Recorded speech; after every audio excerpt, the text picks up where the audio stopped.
천인관계 하늘과 인간, 자연과 인간의 조화. 이 영상에서 여러분은 5가지 통찰을 얻게 될 것입니다. 첫째, 유가 철학이 말한 도덕과 천명의 의미를 살펴봅니다. 둘째, 도가 철학이 전하는 자연과의 합의를 배웁니다. 셋째, 법가의 현실주의를 통해 천인관계의 또 다른 측면을 이해합니다. 넷째, 천인합일이라는 궁극적 이상을 탐구합니다. 다섯째, 오늘날의 기후 위기와 환경, 문제 속에서 천인관계가 우리에게 어떤 해답을 던져주는지 함께 생각해 보겠습니다. 고대의 지혜가 현대의 위기 앞에서 어떤 의미를 지니는지 탐색합니다. 파트 1, 유가의 천인관계 공자, 맹자, 순자. 공자, 도덕적 질서의 근원으로서의 하늘. 공자는 하늘을 단순한 물리적 공간으로 보지 않았습니다. 그에게 하늘은 도덕적 질서의 근원, 보이지 않지만 분명히 존재하는 권위였습니다. 공자는 이렇게 말했습니다. 하늘은 말하지 않는다. 그러나 사계절은 순환하고 만물은 자라난다. 하늘은 직접적으로 말을 하지 않지만 질서는 분명히 존재한다는 것입니다. 봄이 오면 씨앗이 싹트고, 여름이 오면 무성하게 자라며, 가을이 오면 열매를 맺고, 겨울이 오면 모든 것이 쉰다. 이 변함없는 순환 속에서 공자는 하늘의 질서를 보았습니다. 공자가 본 하늘은 단순히 날씨나 천문 현상을 가리키는 것이 아니었습니다. 그것은 인간이 반드시 따라야 하는 도덕적 원리였습니다. 그래서 공자는 인과 예를 강조했습니다. 이는 사랑과 공감, 타인을 이해하는 마음입니다. 그것은 단순히 좋은 감정이 아니라 인간 사회의 근본 원리입니다. 부모와 자식 사이의 사랑, 친구 사이의 신뢰, 군주와 신하 사이의 의리 모두 인에서 비롯됩니다. 예는 사회적 관계 속에서 지켜야 할 질서와 존중입니다. 예는 형식이 아니라 내면의 진심을 표현하는 방법입니다. 제사를 지낼 때의 정성, 어른을 대할 때의 공손함, 친구를 만날 때의 예의, 이 모든 것이 예입니다. 공자는 인과 예를 실천할 때 비로소 인간이 하늘과 조화를 이룬다고 보았습니다. 인간의 도덕적 실천은 곧 하늘의 뜻을 따르는 것이며 개인의 수양은 곧 우주적 질서와의 합일이었습니다. 공자는 또한 천명을 강조했습니다. 50의 천명을 알았다는 그의 고백은 단순히 운명을 받아들인다는 의미가 아닙니다. 그것은 하늘이 자신에게 부여한 사명, 즉 도덕적 질서를 회복하고 인간다운 사회를 만드는 것이 자신의 역할임을 깨달았다는 뜻입니다. 공자에게 천인관계는 도덕적 실천의 문제였습니다. 하늘은 멀리 있지 않고 우리가 인과 예를 실천하는 바로 그 순간 우리와 함께 있습니다. 맹자 천명과 민심의 일치. 맹자는 공자의 사상을 이어받아 더 정치적인 해석을 발전시켰습니다. 그는 천명을 단순히 하늘이 내려주는 운명으로 보지 않았습니다. 천명은 백성의 마음, 즉 민심과 직결된다고 주장했습니다. 맹자는 말했습니다. 백성을 이롭게 하는 군주만이 천명을 얻는다. 백성을 착취하고 억압하는 군주는 하늘의 명을 잃게 되며 결국 나라가 무너진다는 것입니다. 이것은 단순한 정치 이론이 아니라 도덕적 우주론이었습니다. 맹자에게 하늘은 백성을 통해 말합니다. 백성이 고통받으면 하늘이 노하고 백성이 평안하면 하늘이 기뻐합니다. 따라서 정치의 목적은 백성의 삶을 돌보는 것이며 이것이 곧 천명을 받드는 것입니다. 왕조가 교체될 때마다 역사는 이를 증명했습니다. 하나라의 거랑은 폭군이었고 결국 상나라의 탕왕에게 패했습니다. 상나라의 주왕 역시 폭정을 일삼다가 주나라의 무왕에게 멸망당했습니다. 이러한 왕조 교체는 모두 천명의 변화로 설명되었습니다. 덕을 잃은 왕은 천명을 잃었고 새로운 왕조가 들어서며 역사가 흘러갔습니다. 맹자는 또한 성선설을 주장했습니다. 인간의 본성은 근본적으로 선하며 누구나 인의의지의 단서를 가지고 태어난다는 것입니다. 측은지심, 수호지심, 사양지심, 시비지심이 바로 그것입니다. 이러한 선한 본성을 키우고 확충하는 것이 수양이며 이를 통해 인간은 하늘의 뜻을 실현할 수 있습니다. 맹자는 마음을 다하면 본성을 알고 본성을 알면 하늘을 안다고 말했습니다. 인간의 내면을 깊이 탐구하는 것이 곧 하늘을 이해하는 길이라는 것입니다. 맹자의 사상은 오늘날 민주주의와도 맞닿아 있습니다. 국민의 마음을 잃은 권력은 무너질 수밖에 없다는 것, 그것이 곧 천명이라는 이름으로 불렸던 것입니다. 정치의 정당성은 백성의 지지에서 나오며 이것은 하늘의 뜻과 다르지 않습니다. 순자 합리주의적 해석. 하지만 순자는 달랐습니다. 그는 하늘을 도덕적 권위로 보지 않았습니다. 천은 천이고 인은 인이다. 하늘은 그저 자연의 질서일 뿐이며 인간은 그 질서를 이해하고 다스릴 책임이 있다는 것입니다. 순자는 천인분리를 주장했습니다. 하늘은 자연현상의 영역이고 인간은 도덕과 정치의 영역입니다. 하늘이 비를 내리고 바람을 일으키는 것은 자연의 법칙일 뿐 인간의 선악과는 무관합니다. 따라서 가뭄이나 홍수가 일어났다고 해서 그것을 군주의 잘못으로 돌리는 것은 미신이라고 보았습니다. 순자는 인간의 주체성과 자율성을 강조했습니다. 하늘의 뜻을 맹목적으로 따르기보다는 인간 스스로 도덕적 질서를 만들어야 한다고 보았습니다. 그는 성악설을 주장하며 인간의 본성은 이기적이기 때문에 교육과 예법을 통해 교화되어야 한다고 했습니다. 순자에게 예는 단순한 전통이 아니라 인위적으로 만들어진 제도입니다. 성인들이 오랜 시간에 걸쳐 만들어낸 사회적 규범이며 이를 통해 인간 사회는 질서를 유지할 수 있습니다. 예는 인간의 욕망을 적절히 조절하고 사회적 갈등을 최소화하는 장치입니다. 순자의 사상은 육아 철학 안에서도 상당히 합리주의적이었습니다. 그는 인간이 노력으로 질서를 세워야 한다고 믿었고 이것은 오늘날 인간 중심의 합리적 사고와 닮아 있습니다. 하늘에 기대지 않고 인간 스스로 세상을 개선해 나가야 한다는 그의 주장은 근대적 계몽 사상과도 연결됩니다. 그러나 순자도 하늘을 완전히 무시하지는 않았습니다. 그는 하늘을 존중하되 미신적으로 두려워하지 말라고 했습니다. 자연의 질서를 이해하고 그에 맞게 인간 사회를 조직하는 것, 그것이 순자가 생각한 천인관계였습니다. 파트 2 도가의 천인관계. 노자와 장자. 노자 무의자연과 도의 흐름. 도가의 사상은 육아와는 전혀 다른 색깔을 지니고 있습니다. 노자는 이렇게 말했습니다. 인법지, 지법천, 천법도 도법자연. 인간은 땅을 본받고 땅은 하늘을 본받으며 하늘은 도를 본받고 도는 자연을 따릅니다. 여기서 자연이란 단순히 숲이나 강을 뜻하는 것이 아닙니다. 스스로 그러함, 꾸밈이 없는 본래의 모습을 의미합니다. 억지로 만들어진 것이 아니라 자연스럽게 흘러가는 것, 그것이 도의 본성입니다. 노자는 인간이 과도한 욕망을 버리고 도의 흐름 속에 머물러야 한다고 했습니다.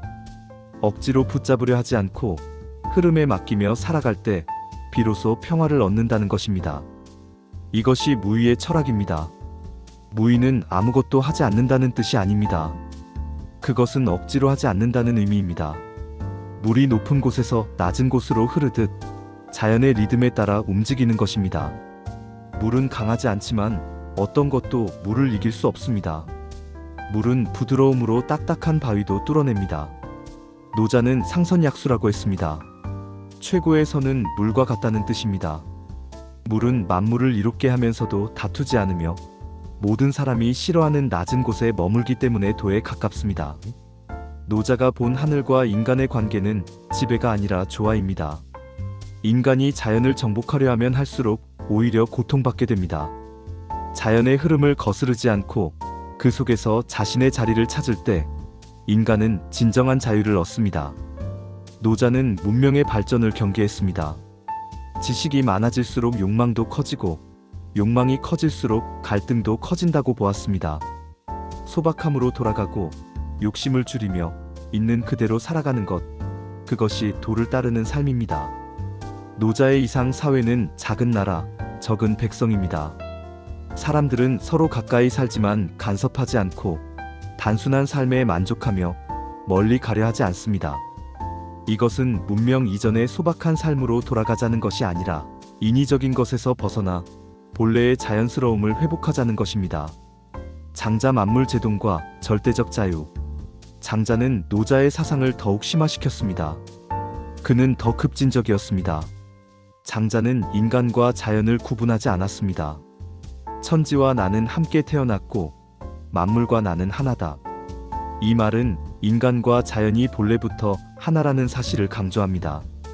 자연을 지배하거나 정복하려는 발상은 착각이라는 것입니다. 인간은 자연의 일부이며 자연 없이는 존재할 수 없습니다. 장자의 사상은 현대 환경윤리와도 맞닿아 있습니다. 우리는 자연 속에 존재하는 하나의 작은 존재일 뿐 결코 주인이 아닙니다. 자연을 도구로 보는 순간 우리는 스스로를 파괴하는 것입니다. 장자는 만물 제동을 말했습니다. 모든 존재는 본질적으로 동등하다는 것입니다. 인간이 특별히 우월한 존재가 아니라는 그의 관점은 오늘날 기후 위기 속에서 다시 주목받고 있습니다. 장자는 유명한 호전몽 이야기를 통해 이를 표현했습니다. 그는 꿈에서 나비가 되어 날아다녔고 깨어난 후 이렇게 물었습니다. 내가 나비 꿈을 꾼 것인가? 아니면 나비가 나의 꿈을 꾸고 있는 것인가?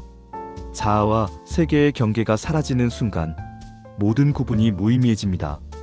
장자는 소유유, 즉 절대적 자유를 추구했습니다. 그것은 물리적 제약에서 벗어나는 것이 아니라 정신적 경계를 초월하는 것입니다. 크고 작음, 아름답고 추함, 옳고 그름 같은 상대적 가치에서 벗어날 때 인간은 진정한 자유를 얻습니다. 장자가 그린 대붕은 구말리 하늘을 날아오르는 거대한 새입니다. 이 새는 작은 새들이 이해할 수 없는 높이를 날지만 그것도 결국 바람에 의지해야 합니다. 진정한 자유는 모든 의지를 버리고 도의 흐름 속에 완전히 맡기는 것입니다. 장자는 또한 무용지용, 즉 쓸모없는 것의 쓸모를 강조했습니다. 세상은 유용함만을 추구하지만 진정한 가치는 쓸모없어 보이는 것에 있습니다. 구부러진 나무는 목수에게 베어지지 않기에 천수를 누리고 쓸모없는 박은 표주박이 되어 강을 떠다닐 수 있습니다. 장자의 천인관계는 완전한 합일입니다. 하늘과 인간의 구분이 사라지고 나와 세계의 경계가 무너지며 모든 것이 하나의 흐름 속에 녹아듭니다. 이것이 장자가 추구한 궁극의 경지입니다. 파트 3법가의 현실주의. 그러나 모든 철학이 조화를 강조한 것은 아니었습니다. 법가는 달랐습니다. 법가의 핵심은 철저한 현실주의였습니다. 법가 사상가들에게 하늘은 그저 배경일 뿐이었습니다. 그들은 하늘의 뜻이나 도덕적 질서에 기대지 않았습니다. 인간의 본성은 본질적으로 이익을 추구한다고 보았고, 따라서 사회 질서를 유지하기 위해 필요한 것은 도덕이 아니라 법과 제도였습니다. 한비자는 법과 사상의 집대성자였습니다. 그는 말했습니다. 군주는 법으로 다스리고 신하는 형벌로 제어하며 백성은 이익으로 움직인다. 인간의 본성을 있는 그대로 인정하고 그에 맞는 제도를 만드는 것이 현명한 통치라는 것입니다. 법가는 세 가지 핵심 개념을 강조했습니다. 법, 술, 세입니다. 법은 명확한 법령과 규칙, 술은 군주가 신하를 다루는 기술, 세는 권력과 권위입니다. 이 세 가지가 조화롭게 작동할 때 강력한 국가를 만들 수 있습니다. 법가는 인치를 반대하고 법치를 주장했습니다. 군주 개인의 덕이나 능력에 의존하는 것이 아니라 명확한 법에 따라 나라를 다스려야 한다는 것입니다. 법 앞에서는 모두가 평등하며 왕족이라도 법을 어기면 처벌받아야 합니다. 진나라의 흥망. 법가의 사상은 진나라의 통일을 가능하게 했습니다. 상항의 변법을 통해 진나라는 강력한 중앙집권 국가로 변모했습니다. 귀족의 특권을 폐지하고 능력에 따라 관직을 주었으며 농업과 전쟁에 집중했습니다. 군현제를 실시하여 지방을 직접 통제했고 도량형을 통일하여 경제를 효율화했으며 엄격한 법 집행으로 질서를 확립했습니다. 이러한 개혁을 통해 진나라는 불과 수십 년 만에 최강국으로 성장했고 결국 중국을 통일했습니다. 그러나 법가의 승리는 오래가지 못했습니다. 진시황 사후 불과 15년 만에 진나라는 멸망했습니다. 지나친 법치와 가혹한 형벌은 백성들의 원망을 샀고 분석행위로 상징되는 사상 통제는 지식인들의 반발을 불렀습니다. 법가는 천인관계의 이상적 조화와는 다른 길을 택했습니다. 그들은 하늘을 의지하지 않고 인간의 욕망을 법으로 통제하려 했습니다. 단기적으로는 강력한 힘을 발휘했지만 장기적으로는 지속 가능하지 않았습니다. 법과의 한계는 명확합니다. 법만으로는 인간 사회의 모든 문제를 해결할 수 없습니다. 도덕적 감화와 문화적 교육 없이 강함만으로 다스리는 사회는 겉으로는 질서정연해 보이지만 내부에서는 불만이 쌓입니다. 그럼에도 법과의 기여는 무시할 수 없습니다. 명확한 법과 제도의 중요성, 능력에 따른 인재 등용, 효율적인 행정체계 등은 이후 중국 왕조의 기본 틀이 되었습니다. 이후의 왕조들은 유가의 이념과 법과의 제도를 결합하는 외윤회법의 방식을 택했습니다. 파트 4 천인합일 하늘과 인간은 하나. 중국 철학의 궁극적 지향점은 천인합일이었습니다. 하늘과 인간은 분리된 존재가 아니라 하나의 흐름 속에서 함께 존재한다는 깨달음입니다. 이 개념은 단순한 철학적 이론이 아니었습니다. 그것은 중국인들의 삶 전체를 규정하는 세계관이었습니다. 정치, 농업, 의학, 예술, 일상생활 모든 영역에서 천인합일의 원리가 작동했습니다. 왕조 교체는 천명의 변화로 설명되었습니다. 덕을 잃은 왕은 하늘의 명을 잃었고 새로운 왕조가 들어섰습니다. 이것은 단순한 권력 투쟁이 아니라 우주적 질서의 회복이었습니다. 농부는 하늘의 변화에 따라 농사를 지었습니다. 24절기는 하늘의 리듬을 읽는 지혜였고 씨를 뿌리고 거두는 모든 행위는 자연과의 대화였습니다. 인간이 자연의 흐름을 따를 때 풍년이 왔고 거스를 때 흉년이 찾아왔습니다. 학자는 수양을 통해 하늘과 조화를 이루려 했습니다. 독서와 명상, 예학의 실천을 통해 내면의 하늘을 발견하는 것이 공부의 목적이었습니다. 왕양명은 마음이 곧 천리라고 했습니다. 하늘은 멀리 있지 않고 우리 마음속에 있다는 것입니다. 파트 5 현대적 의기후, 위기와 인간의 선택. 오늘날 우리는 기후위기와 환경 파괴라는 거대한 도전에 직면해 있습니다. 빙하는 녹아내리고 폭염과 홍수는 일상이 되었으며 생태계는 무너지고 있습니다. 2025년은 관측 사상 가장 더운 해였고 2026년은 그 기록을 경신할 가능성이 높습니다. 극지방의 얼음은 예상보다 빠르게 녹고 있으며 해수면 상승으로 섬나라들이 수몰 위기에 처해 있습니다. 산호초는 백화현상으로 죽어가고 아마존은 더 이상 지구의 허파 역할을 하지 못하고 있습니다. 이제 우리는 질문해야 합니다. 우리가 가야 할 길은 무엇인가? 천인관계는 이렇게 말합니다. 인간은 자연의 주인이 아니라 자연과 함께 살아가는 존재다. 이것은 단순히 환경을 보호하자는 구호가 아닙니다. 그것은 우리 존재에 대한 근본적인 성찰을 요구합니다. 노자가 말한 무의자연의 지혜는 오늘날 더욱 절실합니다. 끝없는 성장과 개발이 아니라 자연의 흐름에 맞춰 사는 삶이 필요합니다. 더 많이 소비하는 것이 행복이 아니라 적게 가지고도 풍요로운 삶이 가능함을 배워야 합니다. 장자가 말한 만물제동의 사상은 현대 생태학과 정확히 일치합니다.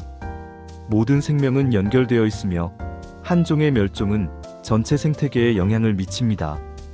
인간만이 특별한 존재라는 오만을 버릴 때 우리는 비로소 지속 가능한 미래를 설계할 수 있습니다.